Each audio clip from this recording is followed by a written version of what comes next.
বেলজিয়ামের বিপক্ষে বিশ্বকাপের শেষ ১৬ লড়াইয়ের আগে গুরুত্বপূর্ণ সুখবর পেয়েছে যুক্তরাষ্ট্র।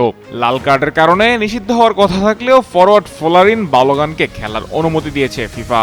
বসনিয়া ও হার্জেগোভিনার বিপক্ষে ম্যাচে বহিষ্কৃত হওয়ায় তার এক ম্যাচে নিষেধাজ্ঞা কার্যকর হওয়ার কথা ছিল, তবে ফিফা সেটি ১ বছরের জন্য স্থগিত রাখার সিদ্ধান্ত নিয়েছে, ফলে তিনি এখনই শাস্তির মুখোমুখি হচ্ছেন না। ফিফা শৃঙ্খলা কমিটি বিশেষ ক্ষমতা প্রয়োগ করে এই সিদ্ধান্ত নেয়। সংস্থাটি জানিয়েছে আগামী ১ বছরের মধ্যে একই ধরনের গুরুতর অপরাধ না করলে এই শাস্তি আর কার্যকর হবে না।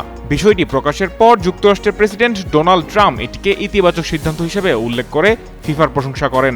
বালোগানের বহিষ্কার নিয়ে শুরু থেকেই সমর্থকদের মধ্যে ছিল ব্যাপক বিতর্ক।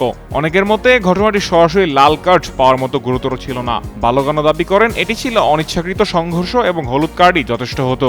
অতীতেও ক্রিশ্চিয়ানো রোনালদোর মতো প্লেয়ারদের ক্ষেত্রে একই ধরনের বিধান প্রয়োগের নজির রয়েছে।